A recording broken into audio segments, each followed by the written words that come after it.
कल्पना कीजिए कि आप किसी प्लेन से सफर कर रहे हैं और बीच आसमान आपके विमान का फ्यूल खत्म हो जाए तो क्या होगा।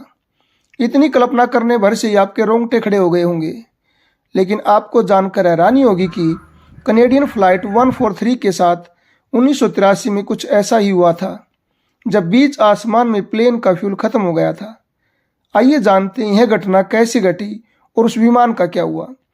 23 जुलाई 1983 की सुबह प्लेन को एडमिंटन से मॉन्ट्रियल के लिए उड़ान भरनी थी। रेगुलर चेकअप के बाद विमान को उड़ान भरने की अनुमति दे दी गई। प्लेन उड़ान भरने के बाद मॉन्ट्रियल एयरपोर्ट पर लैंड करता है। यहाँ पर दूसरे पायलटों को विमान उड़ाने के लिए ड्यूटी पर लगाया गया।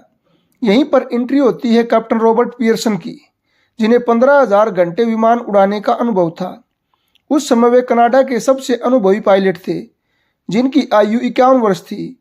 यहाँ यह बताना जरूरी है कि पायलट के एक्सपीरियंस को घंटों में रिकॉर्ड किया जाता है। उनके साथ इस प्लेन को उड़ाने आए थे फर्स्ट ऑफिसर मॉरिस क्विंटल, जिनके पास भी लगभग 7,000 घंटे का फ्लाइट एक्सपीरियंस था। यहाँ एक बात ध्यान रखने वाली है कि यह वो वक्त था जब कनाडा अपने पुराने मेजरमेंट सिस्टम इंपीरियल यूनिट से नए मैट्रिक सिस्टम को अपना रहा था। इंपीरियल यूनिट और matric system unit measurement system है। जैसे आज पूरे वर्ल्ड में एसआई यूनिट का इस्तेमाल किया जा रहा है, वैसे ही उस टाइम इन दो मेजरमेंट सिस्टम का इस्तेमाल किया जाता था। और ये अपग्रेडेशन प्रोसेस ही इस दुर्घटना की सबसे बड़ी वजह बनी। प्रॉब्लम यह हुई कि कनाडा एविएशन इंडस्ट्री उस वक्त सभी 767 प्लेन में नया मैट्रिक सिस्टम इस्तेमाल कर रही थी, लेकिन बाकी सभी प्लेन में वही पुराना इंपीरियल यूनिट सिस्टम इस्तेमाल किया जा रहा था। रिफ्यूलिंग टीम को फ्लाइट 143 में 22,300 kg फ्यूल भरने के लिए कहा गया। फ्लाइट 143 भी एक बोइंग 767 प्लेन था, जिसमें फ्यूल भरने के लिए नए मैट्रिक सिस्टम का इस्तेमाल करना था। लेकिन रिफ्यूलिंग टीम ने समझा कि इसमें इंपीरियल यूनिट के अनुसार तेल भरना है, इसलिए उन्होंने 22,300 kg की बजाय 22,300 पौंड तेल भर दिया, जो प्लेन की जरूरत से भी आधा था, क्योंकि एक पौंड का वजन 453 ग्राम होता है। अब फ्लाइट क्रू ने गलती ये कर दी कि उन्होंने टेक ऑफ से पहले फ्यूल लेवल को चेक किए बिना ही रिफ्यूलिंग टीम को कंफर्मेशन दे दिया और टेक ऑफ कर लिया। अब प्लेन आसमान में 41,000 फीट की ऊंचाई पर उड़ान भर रहा था। तभी एक अलार्म बजता है, जो यह बताता है कि प्लेन के लेफ्ट इंजन ने काम करना बंद कर दिया है। वो लोग मॉन्ट्रियल से फ्यूल भरकर एडमिंटन जा रहे थे, लेकिन जब उन्हें यह इंजन बंद होने का पता चला तो वो अपनी यात्रा के मध्य में थे। उनके सबसे पास एक छोटा एयरपोर्ट था।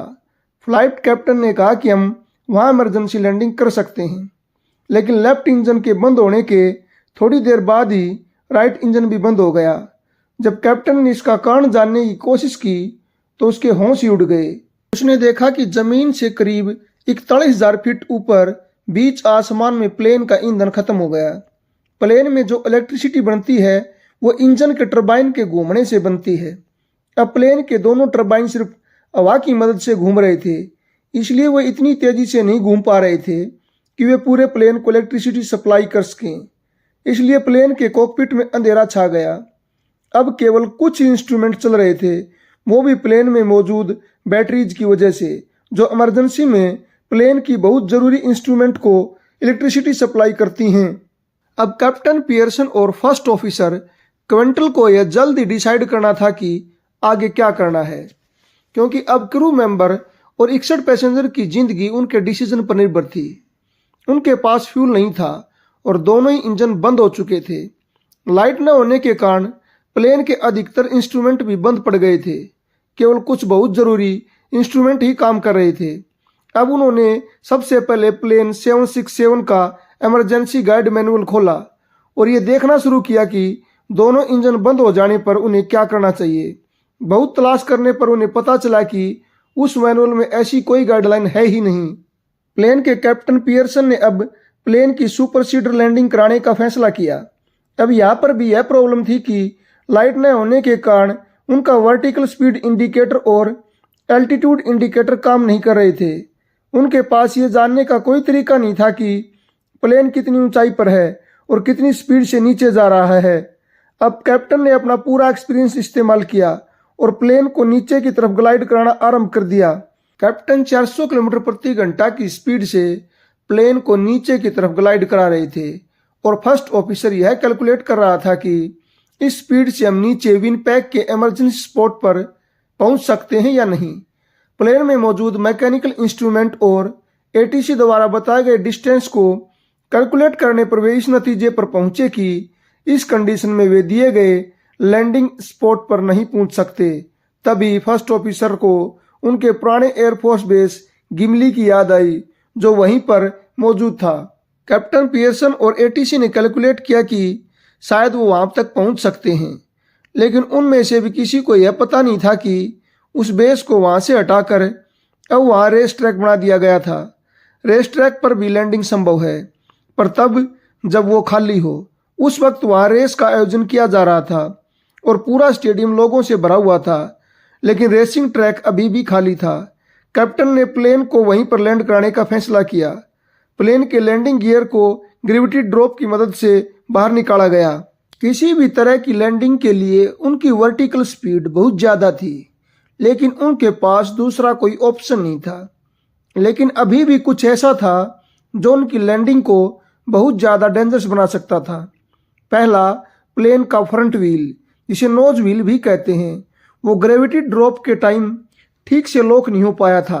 दूसरा, इंजन टर्बाइन जो बहुत धीरे धीरे घूम रहे थे, जिनकी वजह से हाइड्रोलिक स्टीयरिंग सिस्टम में पूरी पावर नहीं पहुंच पा रही थी और इसकी वजह से प्लेन को कंट्रोल कर पाना बहुत मुश्किल हो रहा था। ऐसे में दो बहुत अच्छी चीज़ें भी हुई थी जिसकी वजह से शायद बहुत सारे लोगों की जान बच गई। पहली, नोज व्हील ठीक से लॉक नहीं हुआ था। जैसे ही प्लेन लैंड हुआ, कैप्टन पियर्सन ने पूरी फोर्स के साथ ब्रेक लगाया, जिसकी वजह से नोज व्हील वापस अंदर चला गया और प्लेन का आगे का हिस्सा जमीन से टकराया और प्लेन का आगे का हिस्सा जमीन पर ड्रैग करने लगा, जिसके कारण प्लेन की स्पीड काफ़ी कम हो गई। अब ये अच्छी बात इसलिए थी कि अगर फ्रंट व्हील लॉक हो जाता तो पूरी तरह ब्रेक लगाने के बाद भी प्लेन को इतना जल्दी इतना ज़्यादा स्लो नहीं कर पाते और शायद प्लेन दर्शक दीर्घा में मौजूद लोगों से जा टकराता। अब कैप्टन ने पिछले व्हील के केवल राइट ब्रेक को लगाया, जिसके कारण मेन लैंडिंग गियर टूट गया और प्लेन का सेंटर पार्ट भी जमीन से टकरा गया और इससे और भी ज़्यादा घर्षण पैदा हुआ और आखिरकार प्लेन रुक गया। फ्यूल खत्म होने और दोनों इंजन के बंद होने के करीब 17 मिनट बाद प्लेन जमीन पर लैंड हो चुका था। इस हादसे में कोई भी मौत नहीं हुई, केवल मामूली चोटें आई। कैप्टन पियर्सन को 6 महीने के लिए डिमोट कर दिया गया और फर्स्ट ऑफिसर को 2 सप्ताह के लिए सस्पेंड कर दिया गया, क्योंकि ऐसा उन दोनों की वजह से हुआ था। उन्होंने बिना फ्यूल लेवल चेक किए फ्यूल का क्लियरेंस दे दिया था, लेकिन इसके बाद भी ऐसी कंडीशन में प्लेन को सही सलामत लैंड करवाने की वजह से दोनों को एफएआई ने सम्मानित किया। धन्यवाद।